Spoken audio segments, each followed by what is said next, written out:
TMA foundation financial accounting के अंदर एक छोटा सा टॉपिक है बैड डेट्स वाला, उसके हम आज ऑब्जेक्टिव्स करने जा रहे हैं। अगेन ऑब्जेक्टिव्स हमारा स्टडी मटेरियल और स्कैनर दोनों से रहेगा सर।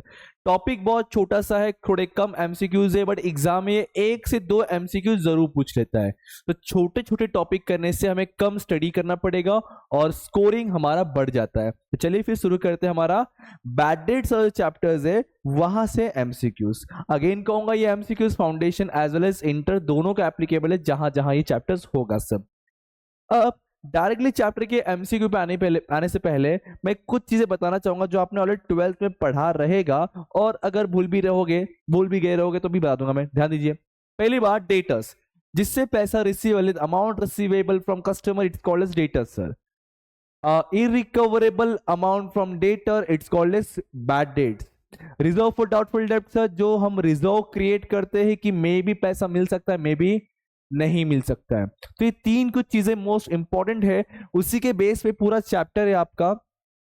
हमने सीखा है बैलेंस शीट के एसेट साइड में डेटर से पहले न्यू बैड डेट माइनस होता है, उसके बाद न्यू आरडीडी। क्यों सर ऐसा? क्योंकि हम न्यू बैड डेट्स का मतलब क्या समझते हैं सर, कि कंफर्म ये डेटर से पैसा नहीं मिलेगा। आरडीडी मतलब डाउटफुल है, मे बी मिल सकता है, मे बी नहीं मिल सकता है। तो पहले कंफर्म वाले को साइड में करेंगे, that is first of all we have to deduct new bad debts from debtors amount. ठीक है, फिर जो बैलेंस अमाउंट बचेगा, on that balance amount we have to calculate RDD. Okay, अब डेटर्स पे मैक्सिमम एडजस्टमेंट इतने हो सकते हैं और यही ऑर्डर में होना चाहिए। इसके पीछे रीजन भी है, हाँ ये दोनों आगे भी चल जाएगा sir. Unrecorded asset, dishonoured bill, फिलहाल मैं पूरा एक्सप्लेन कर नहीं रहा। इस पूरे एडजस्टमेंट का एक सेपरेट वीडियो मैंने बनाया हुआ है, सेपरेट क्वेश्चंस मैंने सॉल्व किया हुआ है। उस वीडियो का लिंक मैं इस वीडियो के डिस्क्रिप्शन बॉक्स में दे दूंगा, आप वहां जाकर पूरा समझ सकते हो चीजें। अभी खाली इस चैप्टर में जो एमसीक्यूज में डिफिकल्टीज आने वाली है, मैं पहले ही आपको सॉल्व करके यहां दे दे रहा हूं। डेटा से पहले ये एडजस्टमेंट्स होंगे, पहले न्यू बैलेंस होगा, मैंने अभी यहां समझा दिया क्यों। पहले न्यू बैलेंस के बाद फिर आरडीडी होगा, वो भी क्यों मैंने बता दिया। उसके बाद लास्ट में जो बचे कुछ बैलेंस हमारे डेटास रहेंगे जिससे पैसा मिलने वाला है कंफर्म वाला, उसको हम डिस्काउंट देते हैं। तो ध्यान रखिएगा, हमेशा डिस्काउंट हमेशा एट द एंड होगा आफ्टर द आरडीडी और बैड डेट्स सर। ओके, तो इतने कुछ चीजें थे हमारे पास, इसी के बेस हम आज के एमसीक्यूज कवर करेंगे। हमें पता है कि सर जो डेटर्स है वो एसेट्स है, एसेट्स होने की वजह से डेबिट बैलेंस होता है डेटर्स हमारा, बैड डेट्स हमारा एक्सपेंडिचर है, इसलिए बैड डेट्स हमारा nominal account, that is again debit balance होता है सर। लेकिन जो आरडीडी है इट्स अ प्रोविजन क्रिएशन, तो ये हमारा क्रेडिट बैलेंस होता है, याद रखिएगा बात को। चलिए हम आते हैं अगेन सबसे पहले हमारे स्टडी मटेरियल के पास, वहां से एमसीक्यूज करेंगे, उसके बाद हम क्या करेंगे, हमारे एनालिसिस क्वेश्चंस करेंगे। स्टडी मटेरियल पेज नंबर 138 पे 100 जो क्वेश्चन नंबर है वहां से हमारा बैड डेट से क्वेश्चन चालू होता है। मेरे हिसाब से ज्यादा कुछ क्वेश्चन इसमें है नहीं, गिन चुन के 6 या 7 ही क्वेश्चन स्टडी मटेरियल में बैड डेट के ऊपर है। उसके बाद स्कैनर में लगभग 15 से 20 एमसीक्यूज चाहिए, तो ओवरऑल 20 से 25 मिनट जाएगा, ये वीडियो से ऊपर नहीं जाने वाला।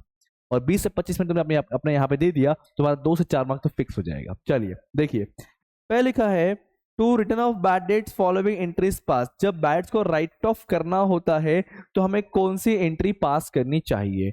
अब थोड़ा समझिए कॉन्सेप्ट को, बैड डेट को राइट ऑफ करना मतलब हो गया बैड डेट्स रिकॉर्ड करना से, सिंपल सा। तो सर बैड डेट्स वो रिकॉर्ड करने का एंट्री क्या होगा, स्ट्रेट फॉरवर्ड समझिए। सर हमारा डेटस कम हो रहा है, बैड डेट्स बढ़ रहा है, तो उसका मतलब बैड डेट्स अकाउंट डेबिट होगा और डेटस अकाउंट क्रेडिट होगा। एंट्री क्या होगा sir, bad debts account debit to debtors account. ढूंढो वैसा कुछ ऑप्शन दिख रहा है क्या आपको। सिंपल सर, लॉस हुआ तो लॉस मतलब डेटस कम होगा, बैड डेट्स बढ़ेगा। डेटस हमारा असेट होता है, असेट डेबिट बैलेंस से, तो कम मतलब क्रेडिट होगा सर। तो एंट्री होगा bad debts account debit to debtors account. कुछ है कैसा, ये देखो सी वाला आंसर, अब देख सकते हो सी आंसर हमारा एग्जैक्ट आंसर रहेगा, that is bad debts account debit to debtors account sir. उसके बाद 101 का recovery of bad debt. Allah कितने अच्छे लोग भी होते हैं हमारी दुनिया में सर। जो बैड डेट से पैसा नहीं मिलने वाला था, कंफर्म था, फिर तो बाद में उसकी आंखें खुली, वो बोला नहीं सुनील सर का पैसा नहीं डुबाएंगे, सुनील सर ने बहुत अच्छे काम किया, हमको पढ़ाया, हम उनका पैसा वापस कर देंगे। और वो स्टूडेंट वो बैड डेट्स हमारे पास आया और हमें हमारा पैसा दे दिया sir. It's a bad debt recovery. तो बोल रहा है जो बैड डेट रिकवरी होगा उसका क्या होगा, देखते हैं भाई क्या ऑप्शन है।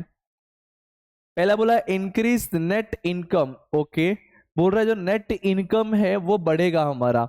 हाँ सर, अगर पैसा मिल रहा है तो इनकम बढ़ना चाहिए, मेरे हिसाब से ये एक्यूरेट है। आगे और देखते हैं sir.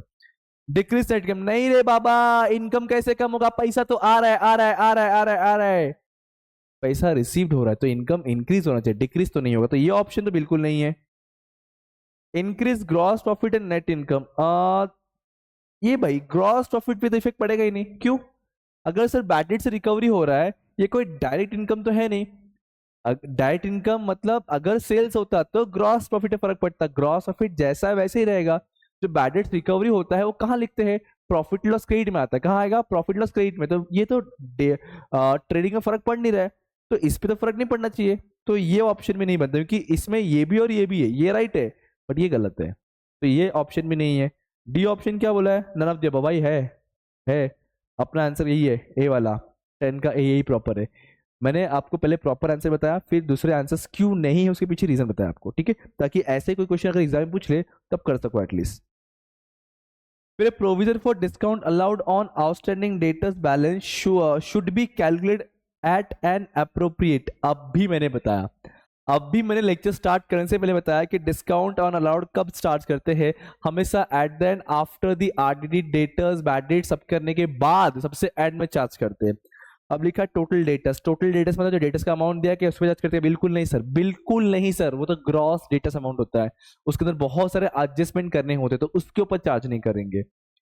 Total debtors net of any balance return of, हाँ ये तो राइट है, बैलेंस माइनस करते हैं, बट उसके बाद आरडीडी भी तो होता है, चेक कर, वो भी कोई कुछ ऑप्शन तो नहीं है ना। Total debtors less total creditor, नहीं है यार, ये ऑप्शन तो बनता ही नहीं है, डेटर से माइनस करेंगे क्रेडिटर बचेगा आरडीडी, कैसा मूर्खपना है, नहीं सर। उसके बाद total debtors net of any bad debt return of, अच्छा डेटर में से पहले बैड डेट्स माइनस करेंगे, फिर after deducting cumulative amount of an provision for doubtful डेब्ट, हाँ मुझे डी थोड़ा सही लग रहा है, क्यों, क्या बोल रहा है, टोटल डेटा से पहले बैड डेट्स माइनस करेंगे, जो बचेगा उसमें से हमारा जो आरडीडी होगा क्यूमुलेटिव वाला जो आरडीडी होगा वो हम लोग माइनस करेंगे, उसके बाद ही हम लोग डिस्काउंट चार्ज करते। हाँ सर, इसका एक्यूरेट आंसर जो बनता है जो सर है डी वाला, एक्यूरेट आंसर कौन सा सर, डी वाला, एप्रोप्रिएट आंसर इसका डी वाला है सर। चलिए दैट इज 102 का डी सर।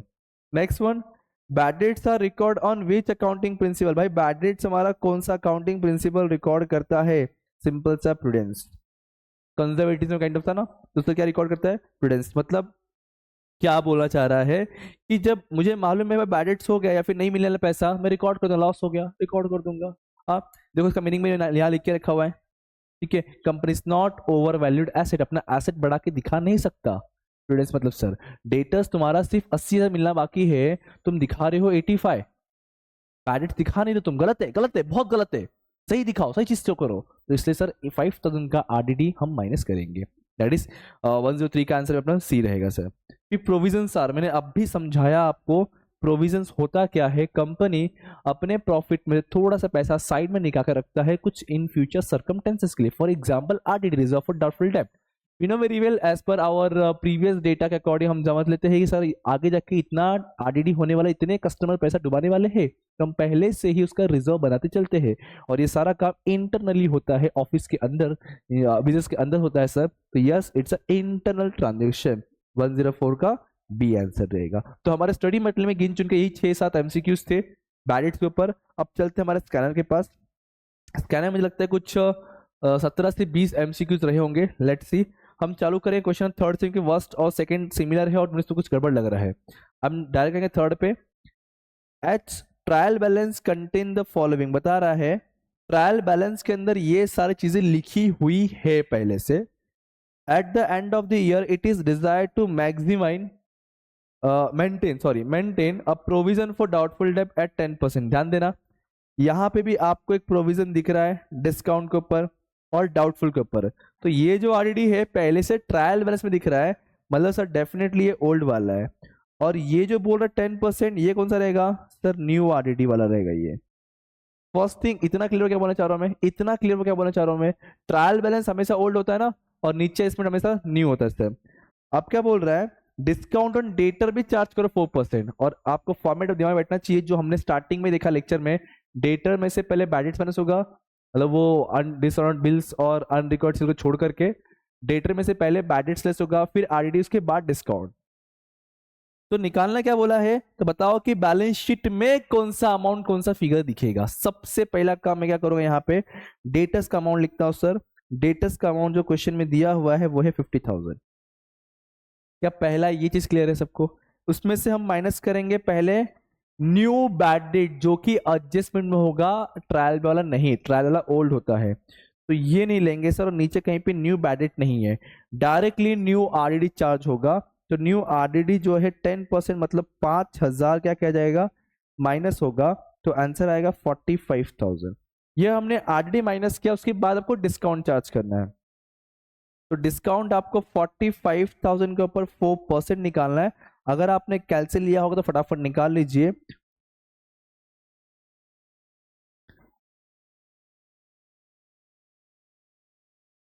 चलो 50,000 माइनस हमारा 10% आरडीडी सर, 5,000 माइनस 45, 45 पे क्या कीजिए आप लोग, 4% आरडीडी डिस्काउंट निकालिए।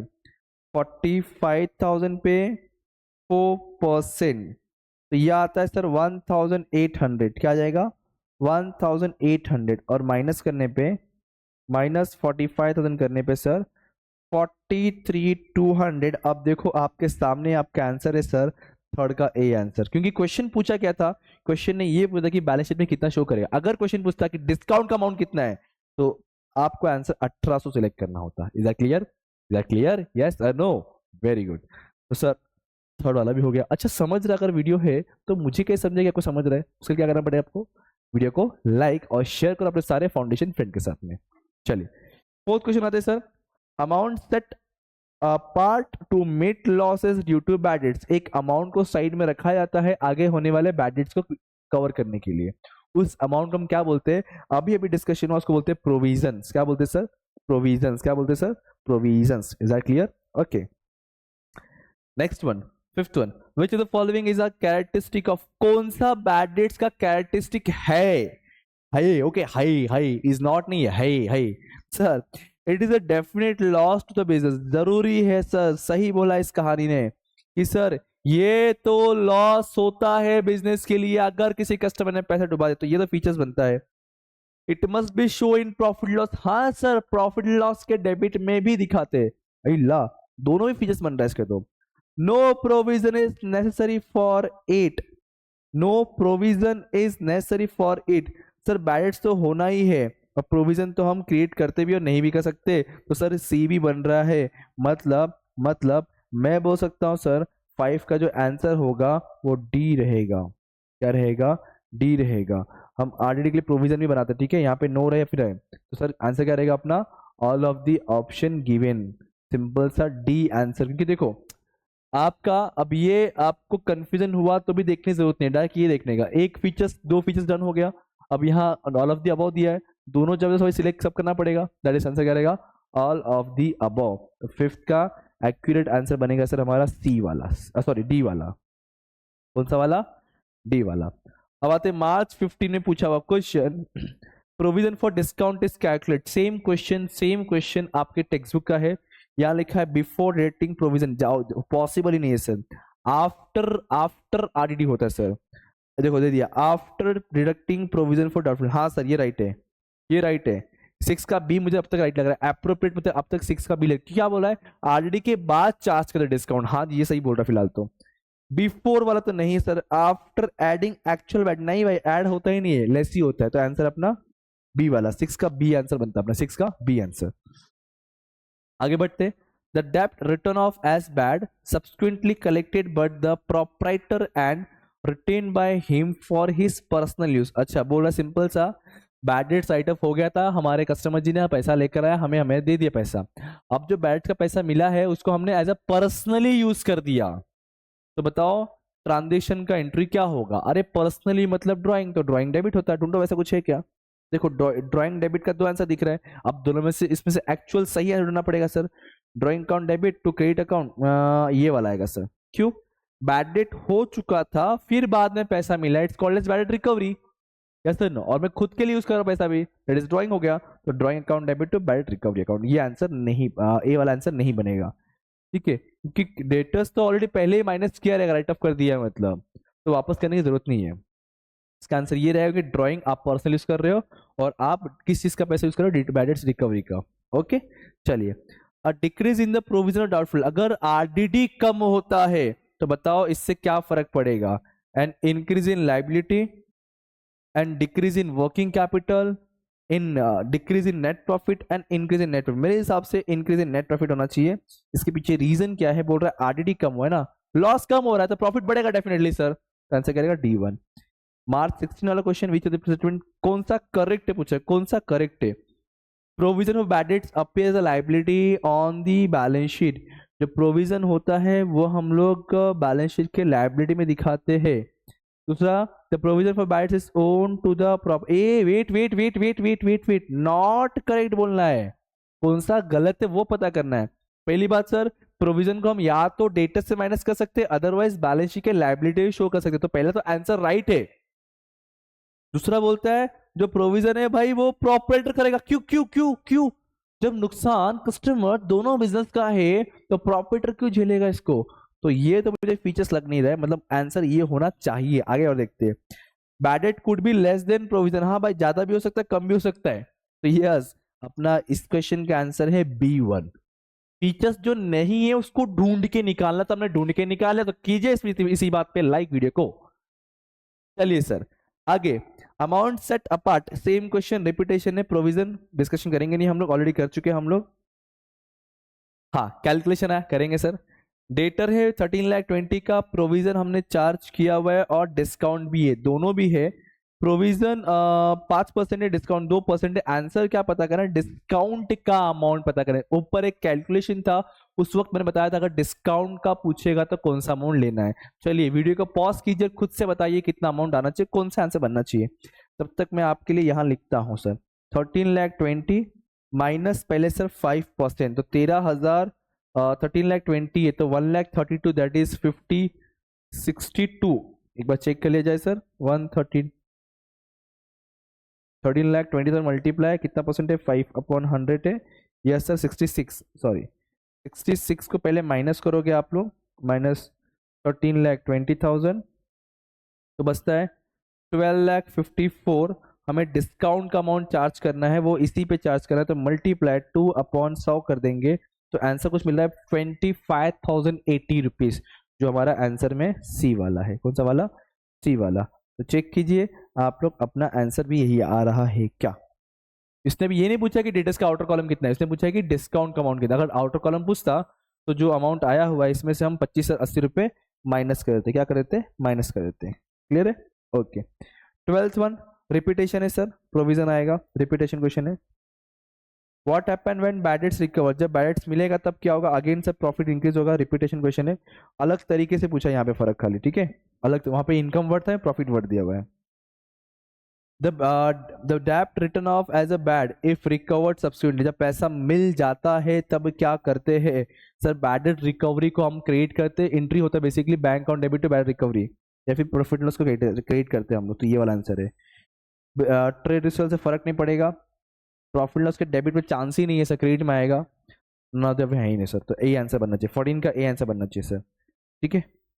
आगे sir, at the time of preparation of financial account balance of bad dates recovery transfer, बताओ भाई बैड डेट्स रिकवर कहाँ लिखेंगे, पैसा डूब गया था बट बाद में वो इंसान अच्छा निकला, पैसा उसके पास आया, उसने आया हमें पैसा दिया, तो पैसा हम कहाँ लिखेंगे sir, profit and loss credit में, प्रॉफिट एंड लॉस क्रेडिट में। तो 15 का मेरे हिसाब से तो आंसर बनना चाहिए B1 प्रॉफिट लॉस क्रेडिट में sir. Eight the end of the year जब बैड डेट्स रिकवरी होता है, अरे यार फिर से रिपीटेड है सर, बताओ क्या करते हैं, प्रॉफिट लॉस क्रेडिट में, प्रॉफिट लॉस क्रेडिट में 16 का C1, 16 का C1 सर, ओके। उसके बाद एक आखिरी क्वेश्चन से कैलकुलेशन पे,